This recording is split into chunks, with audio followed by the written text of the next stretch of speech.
Breaking news అందుతోంది. చీపురుపల్లిలో TDP ఒక assembly స్థానం విషయంలో కలకలం రేగుతోంది.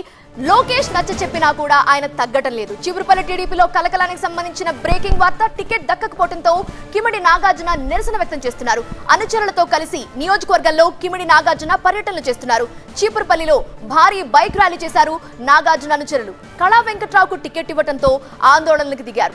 లోకేష్ బుజ్జగించినా వెనక్కి తగ్గట్లేదు కిమిడి నాగార్జున బైక్ ర్యాలీతో టీడీపీ శ్రేణుల్లో అయోమయం నెలకొంది. కిమిడి కళా వెంకట్రావు సోదరుడి కుమారుడే కిమిడి నాగార్జున 2019లో చీపురుపల్లి నుండి పోటీ చేసి ఓడిపోయారు.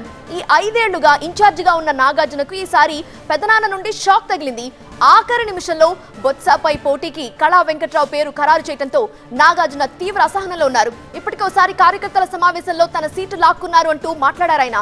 ఆ తర్వాత సైలెంట్ గానే ఉన్న నిన్న నియోజకవర్గంలో సడన్ గా బైక్ ర్యాలీ చేశారు. తన బలగాన్ని ప్రదర్శించే ప్రయత్నం చేశారు. ఏడాదిగా ప్రయత్నించిన సంతానం కలగలేదా? నోవా ఐవీఎఫ్ లో ఫెర్టిలిటీ ఎక్స్పర్ట్స్ ను కలవండి. మాతృత్వం కల్లా నెరవేర్చుకోవడానికి ఉచితంగా సంప్రదించండి. మీడియాతో ఎక్కడా మాట్లాడకపోయినా ఇప్పుడు ఈ ర్యాలీ తీయడం వెనుక ఆంతర్యం ఏంటి అనేది చర్చనీయాంశంగా మారింది.